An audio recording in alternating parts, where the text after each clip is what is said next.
আল্লাহ আযজা ওয়া জাল্লা সূরাতুল হাক্কায় সূরাটি শুরু করেন খুবই অদ্ভুত এক প্রশ্ন দিয়ে। বস্তুত এটি একটি বিবৃতি। প্রথম আয়াত শুধু একটি শব্দ আল হাক্কা, যার কয়েকটি অর্থ আছে, কিন্তু খুব সহজে অর্থটাকে এভাবে ভাবতে পারেন রিয়েলিটি বা বাস্তবতা। মাল হাক্কা, বাস্তবতা কি? ওয়া মা আদরাকা মাল হাক্কা, আর কিসে তোমাকে জানাবে যে বাস্তবতা কি জিনিস? সেই প্রশ্নটি করার উদ্দেশ্য হলো আল্লাহ এই সূরাতে দাবি করেছেন যে অধিকাংশ মানুষ বাস্তবতায় বাস করে না। অধিকাংশ মানুষ তাদের নিজস্ব ভার্সন নিয়ে উপস্থিত হয়, কোনটা বাস্তব এবং কোনটা গুরুত্বপূর্ণ, আর সেটাই ঠিক করে দেয় তাদের যাপিত জীবনটি কেমন হবে। তাই আল্লাহ এই সূরায় প্রত্যেকটি মানুষকে চ্যালেঞ্জ জানাচ্ছেন তারা যেন একটু পেছনে সরে গিয়ে আবারও বাস্তবতা নিয়ে একটু চিন্তা করে। আমরা সকালে জেগে উঠি, নিজেদের চেতনা পুনরায় ফিরে পাই, তৎক্ষণাৎ খুবই বাস্তব কিছু কাজ আমাদের সামনে পড়ে। আছে চাকরি, আছে পরিবার, আছে দায় দায়িত্ব, এখন আরো আছে সেহরি। এভাবে বিভিন্ন কাজকর্মে আমরা প্রত্যহ জড়িয়ে পড়ি। দৈনন্দিন কাজকর্ম, এক কাজ শেষ হলে আরেকটা, এরপর আরেকটা, বারবার ঘড়ির দিকে তাকান যেন সময়ের হিসেবটা রাখতে পারেন, যেন দিনের বেলা আপনার যে বাস্তব এবং গুরুত্বপূর্ণ কাজগুলো আছে তা শেষ করতে পারেন। আমরা এসব খুঁটিনাটি দৈনন্দিন কাজে এত বেশি জড়িয়ে পড়ি যে একটু থেমে বড় চিত্রটার দিকে আর দৃষ্টি প্রদান করি না।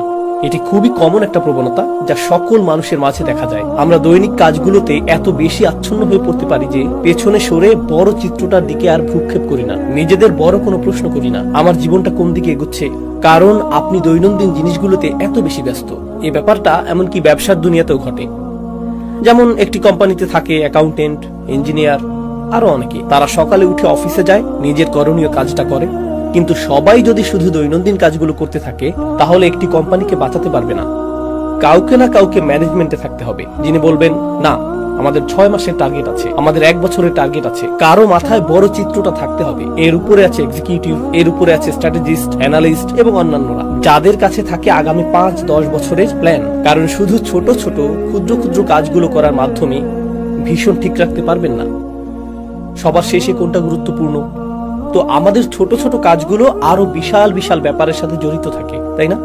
আল্লাহ প্রকৃতির মাঝে এই ব্যবস্থাপনায় সৃষ্টি করেছেন। উদাহরণস্বরূপ মৌমাছি, পিঁপড়া এবং অন্যান্য প্রাণীকুলের মাঝেও দেখা যায় তারা ছোট ছোট কাজ করে। প্রত্যেকটি পিঁপড়া জানে তাকে কি করতে হবে বাসা তৈরির জন্য। প্রত্যেকটি মৌমাছি জানে তাকে মৌচাকের কোন অংশে কাজ করতে হবে। প্রত্যেকেই নিজের ছোট কাজটার কথা জানে, কিন্তু আল্লাহ তাদের ডিজাইন করেছেন আরো বড় কিছু নির্মাণের জন্য। তাদের প্রত্যেকের করণীয় ছোট ছোট কাজগুলোর চেয়েও তারা আরো বৃহৎ কিছুর অংশ। এটা এক ধরনের উপায় যেভাবে আমরা চিন্তা করতে পারি যে বাস্তবতা আসলে কি জিনিস। এই ছোট ছোট কাজগুলো যে আমরা করি, এগুলো যদি আরো বৃহৎ কিছুর সাথে সংযুক্ত না থাকে তাহলে আমাদের কাছে বাস্তবতার প্রকৃত উপলব্ধি নেই। তবে আমাদের দৈনন্দিন কাজগুলো সংযোগহীন। তাই আল্লাহ এই সূরাতে কি করলেন? তিনি বিভিন্ন উপায়ে বাস্তবতার প্রশ্নটাকে বিশ্লেষণ করলেন।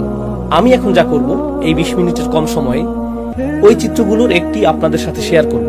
যখন আমাদের জীবনের এই সমস্ত ছোট ছোট মুহূর্তগুলোর সমাপ্তি আসবে অতি সত্বর, অথবা পরে এক সময় আমরা মাটির নিচে চলে যাব, এরপর চরম সত্য ঘটনা, চূড়ান্ত বাস্তবতা আরম্ভ হবে। সেই বাস্তবতায় সবকিছু উল্টে যাবে। এখানে এই দুনিয়াতে আমাদের ক্ষুদ্র ক্ষুদ্র কাজগুলো বড় কিছুর দিকে নিয়ে যায়। এভাবেই এই দুনিয়া কাজ করে। আপনি ছোট ছোট কাজ করেন, এমনকি যদি বিশাল কোনো দালান নির্মাণ করতে চান আপনাকে ফাউন্ডেশন দিয়ে শুরু করতে হবে। একটি একটি করে ইট গাঁথতে হবে, একটি করে কাঠের টুকরা, একটি করে পেরেক, অবশেষে তা বড় কিছুতে পরিণত হবে। কিন্তু শেষ বিচারের দিন সবকিছু উল্টে যাবে। প্রথমে বড় কিছু ঘটবে যা ছোট কিছুর দিকে নিয়ে যাবে। এই চিত্রটাই আল্লাহ তুলে ধরেছেন এবং কিভাবে সেদিন প্রকৃত বাস্তবতা অভ্যুদয় হবে। তো আজকের খুতবায় আমি আপনাদের জন্য সংক্ষেপে সেই চিত্রটি আঁকার চেষ্টা করব। সাধারণত খুতবায় আমি একটি বা দুটি আয়াতের উপর ফোকাস করি, কিন্তু ইনশাআল্লাহ কতগুলো আয়াতের সমষ্টির দিকে একত্রে দৃষ্টি দিব। আমরা আল্লাহর অঙ্কিত চিত্রটি বোঝার চেষ্টা করব, ওই চূড়ান্ত বাস্তবতার চিত্রটি। দোয়া করছি আল্লাহ তাআলা আমাদের সবাইকে সেদিনে সফলতা দান করুন। ফাইদা নুফিখা ফিস সূরি নাফখাতুন ওয়াহিদা, অতঃপর যখন সিংহায় ফুৎকার দেওয়া হবে, মাত্র একটি ফুৎকার। সিংহায় ফুৎকার দেওয়ার ধারণাটি আমরা জানি কিয়ামতের দিন 2 বার ফুৎকার দেওয়া হবে। আল্লাহ 2টি হর্নের কথা উল্লেখ করেছেন, কিন্তু এখন আল্লাহ উভয় চিত্রকে এই সূরায় একত্রিত করে দিলেন। তিনি এখানে যা করেছেন, এমনকি সিংহা শব্দটি উল্লেখ করার মধ্য দিয়ে এটা কিছুটা কনসেপ্ট মাথায় নিয়ে আসে। মানুষের স্মৃতিতে যদি প্রাচীন আরবের অমুসলিম কারোর সাথে কথা বলতেন কোরআন নাজিলের সময়কালে, কোরআনের শ্রোতাদের অধিকাংশই মুসলিম ছিল না। সে সময়ের মক্কায় বেশিরভাগই মুসলিম ছিল না, আর তারা এই কথাগুলো শুনছিল। তারা যখন সিংহা শব্দটি শুনত, তারা আখিরাত নিয়ে চিন্তা করত না, তারা গায়েব নিয়ে আমাদের মুসলিমদের মতো ভাবত না। তাদের ভাবনাটা ছিল, তারা যখন যুদ্ধ করতে যেত, একজন বিউগল বা সিংহা মুখে তুলে ফুৎকার দিত, সাথে সাথে ঘুমন্ত সৈন্যরা জেগে উঠত আর যুদ্ধের জন্য লাইন ধরে প্রস্তুত হয়ে যেত, কারণ যুদ্ধ শুরু হতে যাচ্ছে। সতর্ক সংকেত প্রদানের সময় এটা। বর্তমানেও মিলিটারি ব্যারাকে, মিলিটারি ক্যাম্পে ইত্যাদিতে অ্যালার্ম সিস্টেম, সাইরেন বা হর্ন বেজে উঠলে প্রতিটি সৈন্য জানে তাকে এক্ষুনি প্রস্তুত হতে হবে, ইউনিফর্ম পরতে হবে এবং রেজিমেন্টে গিয়ে দাঁড়াতে হবে। এমনকি যদি 10,000 সৈন্য হয়, 20,000 সৈন্য হয়, প্রত্যেকে তার করণীয় সম্পর্কে জানে। তারা এলোমেলো ভাবে দাঁড়িয়ে থাকে না, সবাই নিজ নিজ রেজিমেন্টে সুশৃঙ্খল ভাবে দণ্ডায়মান। হর্নের আওয়াজ সম্পর্কে বলতে গেলে আল্লাহ আযজা জাল্লা কোরআনের অন্যত্র বলেন, ওমা ইয়ালামু জুনুদা রাব্বিকা ইল্লা হুয়া, তোমার রবের বাহিনী সম্পর্কে তিনি ছাড়া কেউ জানেন না। এই হর্ন বেজে উঠলে আল্লাহর সমস্ত সৃষ্টি এমন ভাবে আচরণ করবে যেন তারা রিজার্ভ সৈন্য। এই সিগন্যালের অপেক্ষায় ছিল নিজ নিজ পজিশনে প্রস্তুত হতে। সকল সৃষ্টি প্রস্তুত, আল্লাহর সকল ফেরেশতা, আকাশমণ্ডলী, মেঘমালা, পৃথিবী সবাই একই পজিশনে মুভ করবে এই মহা ঘটনা সংঘটনের জন্য, এই উপস্থাপনার জন্য। তো ঠিক এরপরে আল্লাহ বর্ণনা করেন, ফাইদা নুফিখা ফিস-সূরি নাফখাতুন ওয়াহিদা ওয়া হুমিলাতিল আরদু ওয়াল জিবাল, জমিন এবং পর্বতমালাকে উপড়ে ফেলা হচ্ছে, বহন করা হচ্ছে। জমিন এবং পর্বতমালাকে বহন করার ধারণাটা অদ্ভুত, কারণ এখন তারা সবকিছু বহন করে। জমিন আমাকে আপনাকে বহন করে, জমিন আমাদের বাড়ি বহন করে, জমিন সবকিছু বহন করে। আর পাহাড় পর্বত বহন করে বিভিন্ন গাছপালা, পাথর এবং এর উপর স্থাপিত অন্য সবকিছু। তাদেরকে কেউ বহন করে না, তারা সবাইকে বহন করে। আল্লাহ ইতোমধ্যেই এমন একটি দৃশ্য বর্ণনা করেছেন যেখানে আমরা যা কিছুকে বাস্তব ভাবতাম তাকে উল্টে ফেলা হচ্ছে, বিপরীত দিক থেকে উল্টো করে ফেলা হচ্ছে। তো জমিনকে উত্তোলন করা হবে, বহন করা হবে, এর সাথে পর্বতগুলোকেও বহন করা হবে। এটা আরো ইঙ্গিত করে যে আমরা যাকে মনে করতাম এটা সব সময় নিজ স্থানে বর্তমান থাকবে, আমরা যাকে ভাবতাম এর ওজন আছে, দেখা যাচ্ছে এরাই ওজন হারিয়ে ফেলেছে, এদেরকেই তুলে নিয়ে যাওয়া হচ্ছে। ফাদুক্কাতান দাক্কাতান ওয়াহিদা, আর একই আঘাতে তাদেরকে চূর্ণ বিচূর্ণ করা হবে, ফলে এরা সমান হয়ে যাবে। ধরুন হাতের মধ্যে নরম ভেজা ডো নিলেন, এরপরে সজোরে নিক্ষেপ করলেন, তখন এটা সমান হয়ে যায়। এই ধারণাটাই আল্লাহ বর্ণনা করেছেন যে সমগ্র পৃথিবীর অবস্থা এরকম হবে। তো পৃথিবীর উঁচু নিচু সব হারিয়ে যাবে। কুরআনের অন্যত্র আল্লাহ এভাবে বর্ণনা করেছেন, ওয়া ইযাল আরদু মুদ্দাত, যখন পৃথিবীকে টেনে সমান করে ফেলা হবে। অন্য সূরাতে এসেছে যখন সমুদ্রগুলো ফুটতে থাকবে। সূরাতুল কাহাফে তিনি একে বর্ণনা করেছেন সুআইদান জুরুজা হিসেবে, সমতল ভূমি, পিচ্ছিল ভূমি। আর এখানে তিনি বলছেন এটাকে সজোরে নিক্ষেপ করে সমান করে ফেলা হবে। এখন কোনো কিছুকে সমান করে ফেলার অর্থ হলো একটি মাঠ তৈরি করা হচ্ছে। সমগ্র পৃথিবীকে কেন সমতল ভূমিতে পরিণত করে ফেলা হচ্ছে?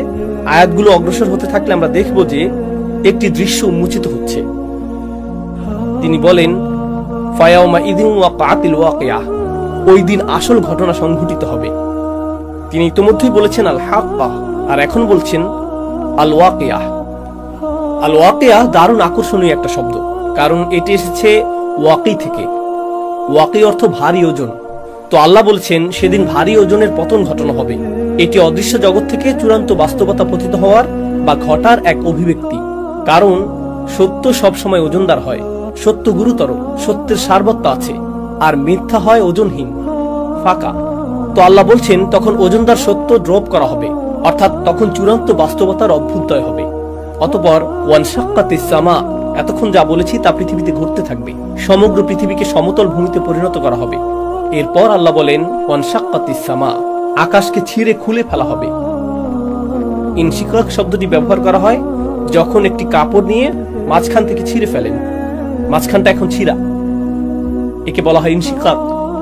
আল্লাহ এই শব্দটি ব্যবহার করেছেন আকাশের অবস্থা বর্ণনা করতে। ওয়ানশাক্কাতিস সামা ফাহিয়া ইয়াউমা ইদিন ওয়াহিয়া, এরপর সেদিন এটা খুলে যেতে শুরু করবে। ওয়াল মালাকু আলা আরজালিহা, আকাশ যখন খুলে যেতে শুরু করবে, এই ফাটলটা যখন আবির্ভূত হবে, আল্লাহ বলছেন তখন ফেরেশতারা, সম্ভবত জিবরিল আলাইহিস সালাম দিয়ে শুরু হবে, কারণ এক বচন ব্যবহার করা হয়েছে, কিন্তু এটা ইসমুল জিন্স, যা সবাইকে অন্তর্ভুক্ত করে। যাই হোক, ফেরেশতারা আকাশের ওই উন্মুক্ত অংশে লাইন ধরে থাকবেন, আমি চাই আপনারা গুরুত্ব দিয়ে বুঝুন এখানে কি ঘটছে। প্রাচীন যুগে যখন সেনাবাহিনী কোনো শহর জয় করতে যেত, দেখা যেত যে প্রাচীন শহরগুলোর চারপাশে বিশালাকার দেওয়াল তুলে প্রতিরক্ষা ব্যবস্থা করা হতো। তাদের থাকতো প্রকাণ্ড গেট। তারা গেটগুলো অত্যন্ত মজবুত ভাবে নির্মাণ করত, কারণ শত্রুরা তো আর দেওয়াল ভেদ করে আসতে পারবে না, তাদেরকে আসতে হবে গেট ভেঙে। যদি গেট ভেঙে ফেলা হয়, গেট যদি খুলে ফেলা হয়, তার মানে শত্রুপক্ষ শহর জয় করে ফেলেছে। শহরের পতন হয়ে গেলে আগত বাহিনী তথা আক্রমণকারী বাহিনী গেটের পাশে লাইন ধরে দাঁড়িয়ে যায় সেনাপতিকে স্বাগত জানানোর জন্য বা বিজয়ী রাজাকে স্বাগত জানানোর জন্য। বিজয় উদযাপনের জন্য প্রস্তুতি নেওয়া হচ্ছে, তাই না? আয়াতগুলোর ভাষাতে ঠিক এরকম একটি চিত্র তুলে ধরা হচ্ছে। শুরুতে জমিনকে সমতল করা হচ্ছে, এরপর আকাশকে ছিঁড়ে খুলে ফেলা হচ্ছে। আচ্ছা, আকাশ ছিঁড়ে খুলে ফেলা বলতে কি বোঝানো হচ্ছে? আপনাদের কেউ কেউ সায়েন্সের ছাত্র বা বাচ্চারা যারা সায়েন্স পড়ে জানে যে আকাশ তো খালি জায়গা, এটা তো ফাঁকা। ছিঁড়ে খুলে ফেলা বলতে কি বোঝাচ্ছেন? আল্লাহ এখানে যা বর্ণনা করছেন তা খুব সহজে ডাইমেনশন দিয়ে বুঝতে পারবেন। আমরা আছি দৃশ্যমান ডাইমেনশনে, যেখানে আমরা একে অপরকে দেখতে পাচ্ছি। আমরা ভাবছি এটাই বাস্তব, কিন্তু ঠিক এই মুহূর্তে আমাদের সাথে ফেরেশতারা আছেন। ঠিক এই মুহূর্তে কিরামান কাতিবিন, মর্যাদাবান ফেরেশতারা আমাদের সবকিছু লিখে রাখছেন একটি খাতায়। এটি এমনকি কালি দিয়ে লেখা হচ্ছে না, এটি কিতাবুম মারকুম, পেজগুলোতে সেলাই করা হচ্ছে। কারণ কালির ক্ষেত্রে যদি পানি পড়ে লেখাগুলো অস্পষ্ট হয়ে যেতে পারে, বা আঙুল দিয়ে ঘষা দিলেও দাগ পড়ে যেতে পারে। কিন্তু লেখা যদি সেলাই করা হয়, আমরা যাকে বলি এমব্রয়ডারি, আমাদের কাজগুলোকে পাতাগুলোতে এমব্রয়ডারি করে নথিভুক্ত করা হচ্ছে কিতাবুম মারকুম। আরবিতে এর নাম রকম। এভাবেই রেকর্ড করা হচ্ছে। এটা ঠিক এখনই ঘটছে, কিন্তু আমরা তা দেখতে পাচ্ছি না, কারণ এটা ঘটছে একটি পর্দার উপরে। এই পর্দার নাম হলো গাইব, গাইবের পর্দা। এই জন্য গাইবের ধারণাটা কি ঘটবে বিচার দিবসে। ফাকাশাফনা আনকা গিতাআক, সূরা কাফে যেমন এসেছে। তিনি বলেছেন, আমি পর্দা সরিয়ে দিয়েছি, তোমার সামনে যে পর্দা ছিল তা আমি সরিয়ে দিয়েছি। অতএব এই মুহূর্তে চোখের সামনে একটি পর্দা আছে যা আমাকে অদৃশ্য জগৎ দেখতে বাধা দিচ্ছে। ঠিক একইভাবে যখন কোনো ডাক্তারের কাছে যান, ওনারা যখন এক্সরে করেন, তারা এক্সরে মেশিনের ভেতর দিয়ে এমন কিছু দেখেন যা আমি আপনি এই মুহূর্তে দেখতে পাচ্ছি না।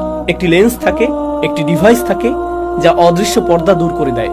ফলে আপনি শরীরের ভেতরের জিনিসও দেখতে পাচ্ছেন, যা অন্যথায় দেখা সম্ভব ছিল না। একই ব্যাপার মিলিটারি প্রযুক্তিতেও দেখা যায়। তারা থার্মাল গগলস পরিধান করে, যেটা দিয়ে আপনি দেয়াল ভেদ করে দেখতে পাবেন যে অন্য পাশে কতজন লোক আছে বা এরকম কিছু। তো ধারণাটা অনেকটা এরকম। আল্লাহ বলছেন, অদৃশ্যের পর্দা ছিঁড়ে খুলে ফেলা হচ্ছে। অদৃশ্যের ওপরে কি আছে? ফেরেশতারা, অদৃশ্য জগৎ। তারা তখন দৃশ্যমান জগতে প্রবেশ করতে থাকবেন। তখন প্রথমবারের মতো মানবজাতি ফেরেশতাদের দেখতে পাবে। শেষ বিচারের দিন আকাশ ছিঁড়ে যে গেটটি খুলে ফেলা হয়েছে, আল্লাহ বলছেন ফেরেশতারা ওই গেটের সকল পাশে লাইন ধরে উপস্থিত হবেন। ওয়াল মালাকু আলা আরজাইহা ওয়া ইয়াহমিলু আরশা রাব্বিকা ফাওকাহুম ইয়াওমাইযিন সামানিয়া। এবং আরশ, আল্লাহর রাজ সিংহাসন, সেদিন বহন করা হবে 8 জন দিয়ে। এই 8 জন কারা সে বিষয়টা আল্লাহ বর্ণনা করেননি, কিন্তু মুফাসসিরগণ বলেন ওনারা 8 জন বিশেষ ফেরেশতা যারা আল্লাহর আরশ বহন করার দায়িত্বে নিয়োজিত।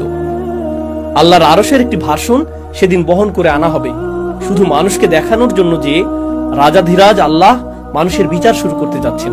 কারণ আগের যুগে এখানে প্রতীকের ব্যাপারটা গুরুত্বপূর্ণ।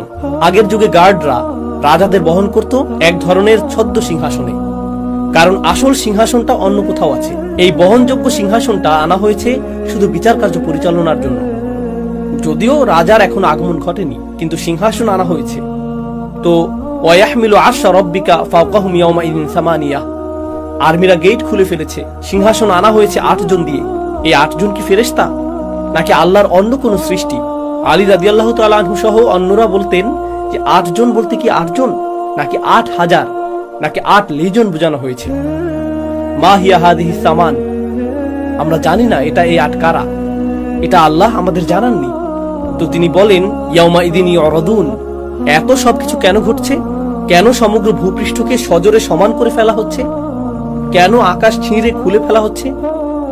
হঠাৎ করে কেন ফেরেশতারা সব উপস্থিত হচ্ছেন? কেন সিংহাসন আনা হচ্ছে? এই সমস্ত কিছু কেন ঘটছে? ইয়াউমাইযিন তুরাদুন, সেদিন তোমাদের সকলকে, তিনি আমাকে বলছেন, আপনাকে বলছেন, সেদিন তোমাদের সকলকে হাজির করা হবে। তুরাদুন লা তাখফা মিনকুম খাফিয়া, তোমাদের কোনো গোপনীয়তাই আজ আর গোপন থাকবে না। তো আপনারা লক্ষ্য করছেন বিশাল বিশাল ব্যাপার ঘটছে। এরপর হঠাৎ করে একেবারে ক্ষুদ্র বিষয়গুলো যা সমগ্র দুনিয়ার কাছে গোপন ছিল, যা আমি আপনি ছাড়া কেউ জানতো না, যা আমি বলেছি, যা আমি করেছি, যে নিয়ত আমার ছিল, যদিও মানুষ আমার কাজ দেখেছে কিন্তু আমার নিয়ত দেখেনি, ওইটা গুপ্ত ছিল। এমনকি সবাই এখানে নামাজ পড়ার আগে সবাই সালাতুল জুমার জন্য বসে আছেন, কিন্তু আমাদের নিয়তগুলো হয়তো অভিন্ন নয়, কারো হয়তো ভিন্ন নিয়ত আছে। আপনি তা দেখতে পান না, আপনার পক্ষে তা দেখা সম্ভব নয়, এটা গোপন। কিন্তু সেদিন কোনো গোপন জিনিসই আর গোপন থাকবে না, কিছুই লুকায়িত থাকবে না। কিছু সাহাবা এই আয়াত সম্পর্কে বলেছেন, কারণ সেদিন মানুষের পরনে কোনো কাপড় থাকবে না, কেউ কোনো পরোয়া করবে না। আল্লাহ শুধু মানুষের আমলগুলো উন্মুক্ত করবেন না, আল্লাহ তাদের নিজেদেরকে উন্মুক্ত করে দিবেন। তো লা তাখফা মিনকুম খাফিয়া। এখন ব্যাপারটা এমন যেন এই বিশাল ঘটনা, আকাশ এবং সমগ্র পৃথিবীকে নতুন করে সাজানো হয়েছে, নতুনভাবে ইঞ্জিনিয়ারিং করা হয়েছে। এই সমস্ত কিছুর উদ্দেশ্য হলো আমি এবং আপনি। এই সমস্ত কিছুর উদ্দেশ্য হলো যেন আমি আপনি আল্লাহর সামনে দণ্ডায়মান হই এবং বিচারের সম্মুখীন হই। এই সমস্ত কিছু হলো ঘটনার পূর্ব প্রস্তুতি। এখন প্রশ্ন উঠে, আল্লাহ আজ্জা ওয়া জাল্লা হলেন আল হাকিম, তিনি সকল প্রজ্ঞার মালিক। আর আল্লাহ আজ্জা ওয়া জাল্লা ইন্নামা আমরুহু ইযা আরাদা শাইআন আইয়াকুলা লাহু কুন ফায়াকুন। আল্লাহ শুধু বলেন হও আর এটা হয়ে যায়। তো কেউ মারা যাওয়ার সাথে সাথে আল্লাহ বলতে পারতেন অমুককে জাহান্নামে ফেলো, অমুককে জান্নাতে রাখো। তিনি তৎক্ষণাৎ সিদ্ধান্ত নিতে পারতেন। তার তো এই মহা আয়োজনের দরকার নেই। তাকে তো আকাশ খুলতে হবে না, ফেরেশতাদের প্রদর্শন করতে হবে না, এরপর সিংহাসন আনতে হবে না, এরপর আমাদের সমস্ত আমলগুলো গণনা করতে হবে না, আল্লাহকে তো ভালো মন্দ গুনতে হবে না। তিনি তো সব ইতিমধ্যেই জানেন। আল্লাহর কাছে আছে সব কিছুর ক্যালকুলেশন, আছে সব কিছুর হিসাব। আল্লাহর চেয়ে কার কাছে উত্তম হিসাব আছে? তাহলে আমাদের সম্মুখে আল্লাহর এই বিশাল দৃশ্যের অবতারণা করার উদ্দেশ্য কি? ব্যাপারটা আসলে ন্যায় বিচারের ধারণার সাথে সম্পর্কযুক্ত।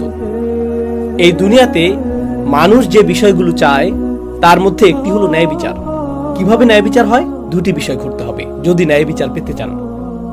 প্রথম যে বিষয়টি ঘটতে হবে তা হলো বিচার প্রক্রিয়ার ন্যায্যতা থাকতে হবে, বিচার প্রক্রিয়ার নিরপেক্ষতা থাকতে হবে। দ্বিতীয় যে বিষয়টা ঘটতে হবে তা হলো আপনাকে বিচারটা প্রদর্শন করতে হবে। গোপনে বিচার করতে পারবেন না। যদি পুলিশ কাউকে গ্রেফতার করে, তাকে ধরে এবং জেলে নিক্ষেপ করে আর বলে যে তাকে দোষী সাব্যস্ত করা হয়েছে, তখন প্রশ্ন উঠে কখন তাকে দোষী সাব্যস্ত করা হলো, তার বিচার কখন হলো? ও এটা গোপনে করা হয়েছে। বিশ্বাস করুন, বিচারটা ন্যায় বিচার হয়েছে। আচ্ছা, বিচারটা যদি গোপনে হয়, সাথে সাথে সবাই চিন্তা করবে বিচারটা যদি এতই ন্যায্য হয় তাহলে গোপনে করলেন কেন? প্রমাণাদি দেখাচ্ছেন না কেন? প্রকাশ করছেন না কেন? অতএব শুধু ন্যায় বিচার করলেই হবে না, ন্যায় বিচারটা সবাইকে দেখাতেও হবে। উভয় ব্যাপারটা ঘটতে হবে। কাউকে জাহান্নামে ফেলা হলো, তখন সে বলতে পারে, হ্যাঁ আল্লাহ আমাকে এখানে ফেলেছেন, কিন্তু আমি খুবই ভালো মানুষ ছিলাম, আমি জানিও না আমি এখানে কেন, আমি তো সৎ জীবনযাপন করেছি। তারা এমনটা বলতে পারে। যদিও তারা ভালো মানুষ না হয়ে থাকে, তবু তারা এই অজুহাতটা দেখাতে পারে, কারণ বিচারটা তো তাদের দেখানো হয়নি, তাই না? প্রকৃতপক্ষে এমনকি সেদিনও কিছু মানুষ অজুহাত দেখানোর চেষ্টা করবে। আল্লাহ কি করলেন? আল্লাহ দেখিয়ে দিলেন, লা তাখফা মিনকুম খাফিয়া, কোনো কিছুই গোপন থাকবে না। ভালো কিছু যেমন গোপন থাকবে না, তেমনি খারাপ কিছু গোপন থাকবে না।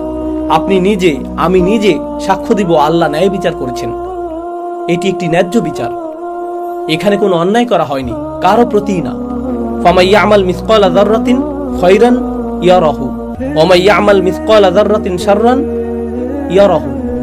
অনুপরিমাণ ভালো কাজ এবং অনুপরিমাণ খারাপ কাজও আপনি নিজেই দেখতে পাবেন। এটাই মূল কারণ। এত বিশাল আয়োজন করা হবে এই জন্য যে যেন আল্লাহ প্রদর্শন করতে পারেন বিচারটা কত ন্যায়ানুগ হয়েছে।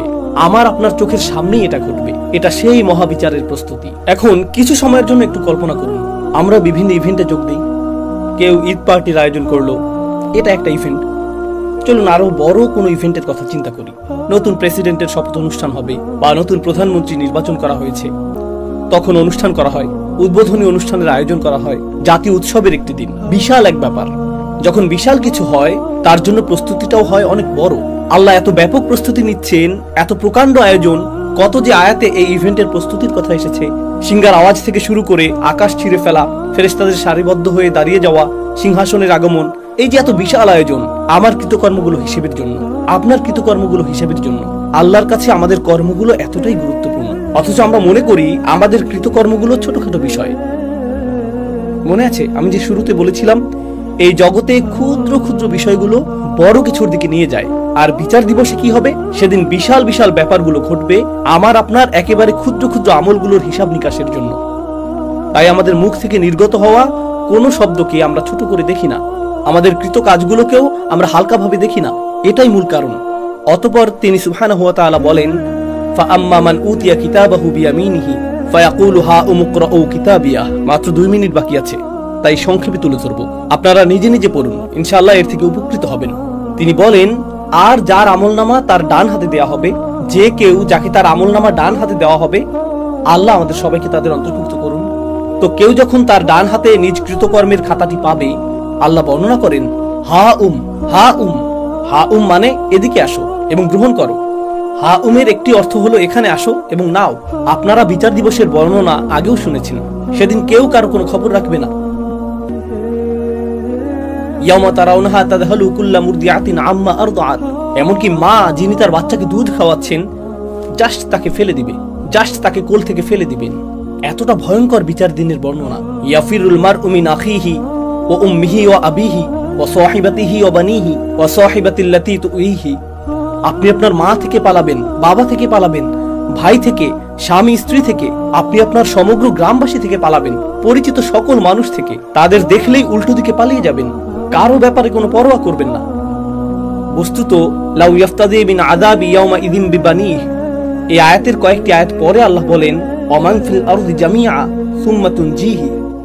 সেদিন মানুষ বলবে, ইয়া আল্লাহ, দরকার হলে অন্য সমস্ত মানুষ, আদম আলাইহিস সালাম হতে শুরু করে শেষ পর্যন্ত যত মানুষ আছে সবাইকে জাহান্নামে ফেলেন, কিন্তু আমাকে বাঁচান।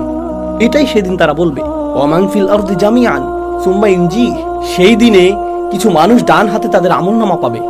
এতে তারা যে কতটা খুশি হবে, তারাই একমাত্র গ্রুপ যারা শুধু নিজেদের জন্য খুশি হবে না, তারা ঘুরে ঘুরে নিজের আমলনামা বন্ধুদের দেখাবে, পরিবার পরিজনকে দেখাবে, আসুন দেখুন দেখুন আমার ভালো ভালো আমলগুলো দেখুন, দেখুন আল্লাহ আমার সব নেক আমলগুলো লিখে রেখেছেন। প্রশ্ন হলো, জানি বেশি সময় নিয়ে নিচ্ছি, শুধু আর অল্প কয়েক মিনিট নিব। দোয়া করছি আমরা যেন আমাদের আমলনামা ডান হাতে পাই। এমনকি যদিও আমার আমলনামা ডান হাতে পাই, এতে তো শুধু ভালো কাজগুলো লিপিবদ্ধ থাকবে না। আমি তো আর ফেরেশতা না, আমার জীবনে ভুল ত্রুটি আছে, এমন সব কাজ করেছি যা নিয়ে আমি লজ্জিত, ওই কাজগুলোও তো লেখা আছে। যখন এরকম ভালো এবং খারাপ উভয় ধরনের কাজগুলো লিপিবদ্ধ থাকবে, সমগ্র জীবনের কাউকে কি আমি দেখাতে চাইবো? সে তখন পৃষ্ঠা উল্টিয়ে বলবে, আরে এটা কি, তুমি এই জঘন্য কাজটাও করেছো? তাহলে লোকটা নিজের আমলনামা অন্যদের কেন খুশি মনে দেখাতে চাইবে? যদিও খাতাটাতে নেক আমলগুলো লেখা আছে, কিন্তু আরো আছে খারাপ কাজগুলো। ব্যাপারটা আসলে কোরআনে বর্ণিত মাগফিরাতের ধারণার সাথে সম্পৃক্ত। যদিও খারাপ কাজগুলো মুছে দেওয়া হয়নি, খারাপ কাজগুলো আসলে ঢেকে দেওয়া হয়েছে, আচ্ছাদিত করা হয়েছে।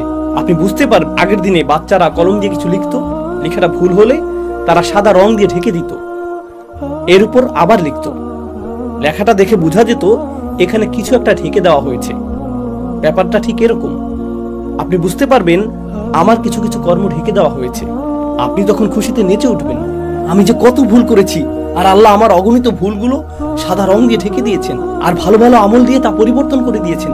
দেখুন আল্লাহ আমাকে কতটা মায়া করেন, আল্লাহ আমাকে কত শতবার ক্ষমা করেছেন, আল্লাহ কতটা দয়াবান। আবার এমন কিছু আমল থাকবে, কাজটা আপনার কাছে খুবই ক্ষুদ্র মনে হয়েছিল, খুবই সামান্য সাদাকা, নগণ্য কাজ। একজনকে সামান্য সাহায্য করেছিলেন, কারো দিকে তাকিয়ে মুচকি হেসেছিলেন, রাস্তায় কারো প্রতি দয়া দেখিয়েছিলেন, কারো সাথে শুধু সুন্দর কথা বলেছিলেন, সামান্য কিছু। আপনি এ নিয়ে চিন্তাও করেননি। নিজের আমলনামা খুলে দেখেন, ছোট্ট কাজটা বিশাল এক অধ্যায়ে পরিণত হয়ে গেছে। অসামান্য মূল্য, এটার পর্বত সম মূল্য। ইয়া আল্লাহ, কিভাবে এটা এত গুণে বৃদ্ধি করে দিলেন, কিভাবে ছোট্ট আমলটাকে প্রকাণ্ড আমলে পরিণত করে দিলেন। নিজের খাতাটা দেখে আপনার তখন খুশির শেষ নেই। আপনি তখন চারিদিকে ঘুরে ঘুরে, কোরআনের অন্যত্র যেমন এসেছে, ওয়ায়ানকালিব ইলা আহলিহি মাসরুরা, সে তার স্বজনদের কাছে সানন্দে ফিরে যাবে। এটাই বিচার দিনের একটি চিত্র। এটাই হাউম ইকরাউ কিতাবিয়া ইন্নী যানানতু আন্নী মুলাকিন হিসাবিয়া ফাহুয়া ফি ঈশাতির রাদিয়া। আমি জানি সময় শেষ হয়ে গেছে, অন্তত এই অংশটা। ডান পাশের মানুষেরা, ওনাদের নিয়ে আমি দ্রুত কয়েকটি কথা শেয়ার করতে চাই। সে বলবে, আমি নিশ্চিত জানতাম যে আমাকে আবার হিসাবের সম্মুখীন হতে হবে। হিসাব শব্দটি হিসাবিয়ার অনুবাদ হলো অডিট। অডিট মানে প্রতিটি আইটেম সম্পর্কে জিজ্ঞেস করা হবে। এটা কি, এখানে কি করেছো তুমি, এখানে রাত 2টায় কি করছিলে, অমুক দিন কি করেছো, শুক্রবার রাতে কি করেছো, এখানে কি হচ্ছে, প্রতিটি আইটেম। আমি ভীষণ ভয়ে ছিলাম আল্লাহ আমাকে প্রতিটি বিষয় নিয়ে জিজ্ঞেস করবেন।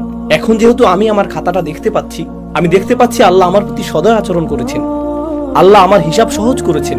তো এখন সে বলছে, খাতাটা হাতে পাওয়ার পর সে দেখতে পাচ্ছে আল্লাহ কতটা সহজ করেছেন।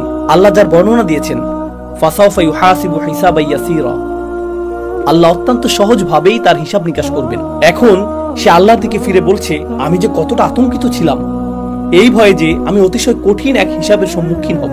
ফাহুয়া ফি ঈশাতিন রাদিয়া, এরপর আল্লাহ বলেন সে এমন এক জীবন অতিবাহিত করবে যেখানে প্রত্যেকটি জিনিস, একদম সবকিছু তাকে আনন্দিত করবে।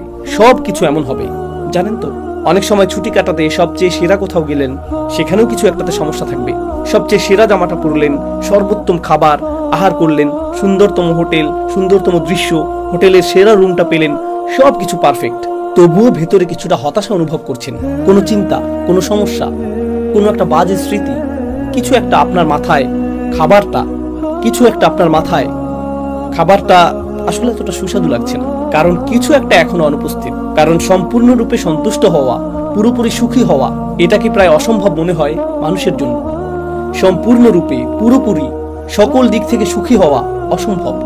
সব সময় কিছু না কিছু থাকবেই যা এই সুখটাকে হ্রাস করে দিবে, অল্প পরিমাণে, কিছুটা ক্ষুদ্রাকারে। লাকাদ খলাকনাল ইনসানা ফি কাবাদ, আল্লাহ জান্নাতের জীবনটাকে যে কতটা মুবালাগা সহকারে বর্ণনা করেছেন, কতটা অতিরঞ্জন সহকারে বর্ণনা করেছেন। তিনি বলেননি মানুষটা সুখী হবে, বরং তিনি বলেছেন জীবনটা নিজেই তৃপ্তিকর হবে। তিনি বলেননি ফাহুয়া রাদিন ফি ঈশাতিল জান্নাহ, সে জান্নাতের জীবনে পরিতৃপ্ত হবে, বরং তিনি বলেছেন ফাহুয়া ফি ঈশাতিন রাদিয়া, যা খুবই অদ্ভুত ইস্তিআরা, যা ইঙ্গিত করছে জান্নাতের প্রতিটি অংশ, জান্নাতের প্রতিটি অভিজ্ঞতা আপনাকে একেবারে সম্পূর্ণরূপে পরিতৃপ্ত করে দিবে, সম্পূর্ণরূপে সুখী করে দিবে, প্রতিবার শতভাগ তৃপ্তি এনে দিবে। ধরুন কাউকে একটু উপহার দিলেন, সে অতি কষ্টে একটু হাসি দিয়ে বলবে থ্যাংক ইউ। কি পছন্দ হয়নি? জি হয়েছে, আমি আসলে অনেক চাপে আছি। আপনি তখন, কি লাভ হলো, তোমাকে উপহার দিলাম আর তুমি এখনো মুখ কালো করে আছো, তোমাকে খুশি করা অসম্ভব, এই জীবনে এটা সম্ভব না, আপনি সম্পূর্ণরূপে পরিতুষ্ট হতে পারবেন না। ফাহুয়া ফি ঈশাতিন রাদিয়া ফি জান্নাতিন আলিয়া কুতুফুহা দানিয়া। প্রতিজ্ঞা করছি এটাই শেষ কথা। মহান আল্লাহ বলেন তারা সুউচ্চ উদ্যানে অবস্থান করবে, তারা একটি সুউচ্চ উদ্যানে অবস্থান করবে। কোরআনের অন্যত্রও আল্লাহ উদ্যানের কথা বলেছেন, কিন্তু এখানে তিনি শুধুমাত্র উদ্যানের কথা বলছেন না, তিনি এটাকে বলছেন সুউচ্চ উদ্যান। বিষয়টা কৌতূহল জাগ্রতকারী, কারণ আলিয়া শব্দটি আক্ষরিক এবং রূপক উভয় অর্থেই ব্যবহৃত হতে পারে। এর মানে কি, এটি হবে এমন একটি বাগান, এটি শুধুমাত্র সুউচ্চই না, এর ফলে আপনি চমৎকার একটা ভিউ পাবেন, এটি হলো একটি আর্থ। আর আমরা জানি যে যখন আপনি দর্শনীয় কোনো স্থানে যান, যখন আপনি পাহাড়ের চূড়ায় ওঠেন, আপনি যদি কখনো হাইকিং এ গিয়ে থাকেন অথবা গাড়ি চালিয়ে দূরে কোথাও যান যেখানে চমৎকার ভিউ রয়েছে, যেই মুহূর্তে আপনি চমৎকার কোনো ভিউ দেখতে পান, নিজের ভেতরে একটা প্রশান্তি লাভ করেন, সেখানে দাঁড়িয়ে পরিবেশটা অনুভব করতেই ভালো লাগে। এমনকি আপনি যখন গাড়ি চালিয়ে দূরে ভ্রমণ করেন, কোথাও কোথাও দর্শনীয় কিছু স্থান থাকে যেখানে আপনি কিছুক্ষণের জন্য রাস্তার পাশে গাড়ি পার্ক করেন, যদিও আপনার তাড়া থাকে, কিন্তু আপনি বলেন শুধু এক মিনিট, এক মুহূর্তের জন্য দৃশ্যটা দেখে নেই, এক মুহূর্তের জন্য দৃশ্যটা দেখে নেই। সকলেই আমরা থেমে যাই। আর আপনি যখন উঁচু কোনো স্থানে অবস্থান করেন তখন কিছুটা সাকিনাহ অনুভব করেন। আল্লাহ বলছেন জান্নাতিন আলিয়া। প্রত্যেকবার যখন আপনি বাইরে তাকান আপনার হৃদয়ে প্রশান্তি যুক্ত হতে থাকে, স্বস্তি যুক্ত হতে থাকে।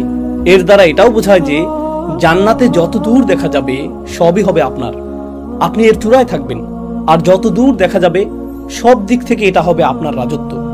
ফাহুয়া ফি জান্নাতিন আলিয়া। তবে এর আরো অর্থ রয়েছে, এটা এমন উদ্যান যা হবে অত্যন্ত অভিজাত। আপনারা হয়তো এরকম কথা শুনেছেন, এরা উঁচু স্তরের মানুষ, এদের অবস্থান অনেক উঁচুতে, এরা উঁচু সমাজের মানুষ। আপনি যদি সমাজের উঁচু স্তরে অবস্থান না করেন, তারপরেও যদি উঁচু স্তরের কোনো বিবাহ বা অনুষ্ঠানের নিমন্ত্রণ পান, আপনি সেখানে প্রবেশ করেন আর ভাবেন ওয়াও, এই স্থানটি কল্পনা তুল্য, জানি না এর জন্য উপযুক্ত পোশাক পরেছি কিনা, আমার তুলনায় স্থানটি অনেক বেশি জাঁকজমকপূর্ণ, আমি কোনো কিছু নষ্ট করতে চাই না, আমি কি এখানে বসতে পারবো, সোফাটি অনেক দামি মনে হচ্ছে, আর জানি না এখানে থাকতে পারবো কিনা। তো আপনি অস্বস্তি বোধ করেন, কারণ এটা অতি উঁচু স্তরের, অতি অভিজাত। উদাহরণস্বরূপ আপনি পরিপাটি কোনো জাদুঘরে গেলেন যেখানে লেখা থাকে স্পর্শ করা নিষেধ। এমনকি স্পর্শ করা নিষেধ লেখা না থাকলেও আপনি যখন কোনো বিলাসবহুল অট্টালিকাতে প্রবেশ করেন, স্পর্শ করা নিষেধ কথাটি আপনি নিজের ভেতরেই অনুভব করেন, আমাকে সতর্ক হতে হবে, আমি কি জুতা খুলে প্রবেশ করব? আমি কি ওখানে যাব? আপনি তখন অতিরিক্ত সতর্ক থাকেন। কিন্তু আপনি যদি অতিরিক্ত সতর্ক থাকেন, আপনি অস্বাভাবিক বোধ করবেন, কারণ আপনি তাল মিলিয়ে চলতে পারছেন না। তো আল্লাহ সেখানে কি করবেন? আল্লাহ আপনাকে তৎক্ষণাৎ স্বাভাবিক বোধ করাবেন। তিনি বলেছেন, কুতুফুহা দানিয়া, ফলগুলো আপনার কাছে চলে আসবে এবং তৎক্ষণাৎ তা আপনার সামনে পরিবেশন করা হবে। সুবহানাল্লাহ। তো আপনার মনে হবে না যে আপনি অস্বস্তিকর অবস্থায় রয়েছেন। না না না, আপনাকে সেই স্থানের প্রতি সম্মান প্রদর্শন করতে হবে না, বরং সেই স্থানটি আপনাকে সম্মান প্রদর্শন করবে। কুতুফুহা দানিয়া। তিনি বলেছেন, কুলু ওয়াশরাবু হানিয়াম বিমা আসলাফতুম ফিল আইয়ামিল খালিয়াহ। এখন খাও এবং পান করো তৃপ্তি সহকারে, নিশ্চিন্তে উপভোগ করো, রিল্যাক্স। কোরআনের অন্যত্র আল্লাহ জান্নাতের এমন কাপের কথা উল্লেখ করেছেন যা থেকে পানীয় উথলে পড়ছে, অর্থাৎ পানীয় ছিটকে পড়ছে কিনা সেটাও আপনি লক্ষ্য করছেন না। এটা লক্ষণীয় কোনো বিষয় হবে না। আপনারা একে অপরের সাথে খেলা করবেন, আপনারা হাসি ঠাট্টা করবেন, খেলা করবেন, তখন সকলে মিলে খাবার উপভোগ করবেন, একে অপরের সঙ্গ উপভোগ করবেন। আল্লাহ বিচার দিবসের এই দৃশ্যপটটি উল্লেখ করেছেন। বিচার দিবসের ঠিক পরের অবস্থা, তখন মানুষ অত্যন্ত আতঙ্কিত থাকবে এই জন্য যে সে হিসাবের সম্মুখীন হবে। ফাহুয়া ফি আইশাতিন রাদিয়াহ ফি জান্নাতিন আলিয়াহ কুতুফুহা দানিয়া কুলু ওয়াশরাবু হানিয়াম বিমা আসলাফতুম ফিল আইয়ামিল খালিয়াহ। সেই দিনগুলো যা অতিবাহিত হয়ে গিয়েছে, যা শূন্য হয়ে গিয়েছে, প্রতিনিয়ত এই দিনগুলো শূন্য হয়ে যাচ্ছে। আপনি একদিন পেছনে ফিরে যেতে পারবেন না, আপনি এক সপ্তাহ পেছনে ফিরে যেতে পারবেন না। গত কয়েকদিনের কথা চিন্তা করুন, আমরা হিসাব রাখতে পারছি না, সময় এত এত দ্রুত এগিয়ে যাচ্ছে। তো এই দিনগুলো হবে এরকম, আপনি পেছনে ফিরে তাকাবেন আর জীবনকে মনে হবে এটা যেন একটা বোতল যা দ্রুত শূন্য করা হয়েছে। আল্লাহ এই ধারণাটি কি এখানে বর্ণনা করেছেন। এর উদ্দেশ্য হলো যাতে আপনি এবং আমি উপলব্ধি করতে পারি যে এই পৃথিবীতে আমাদের হাতে যে কয়েকদিন সময় রয়েছে, আসুন এর সর্বোত্তম ব্যবহার করি, যাতে আমার আমলনামাটি এমন কৃতকর্ম দিয়ে পরিপূর্ণ করতে পারি যার ফলে আমরা তা উন্মুক্ত করে অন্য একজনকে দেখাতে পারবো যে দেখো আমি কত চমৎকার কাজ করেছি, আর আল্লাহ আমার প্রতি অসম্ভব করুণা করেছেন। আল্লাহ আজ্জা জাল্লাহ আমাদের সকলকে ডান দিকের অধিবাসীদের অন্তর্ভুক্ত করুন, যারা ডান হাতে আমলনামা গ্রহণ করবেন। আর মহান আল্লাহ আমাদেরকে মিলিত করুন তার জান্নাতে, চমৎকার সুউচ্চ সেই উদ্যানে। বারাকাল্লাহু লি ওয়া লাকুম ফিল কুরআনিল হাকিম ওয়া নাফা'নি ওয়া ইয়্যাকুম বিল আয়াতি ওয়া যিকরিল হাকিম।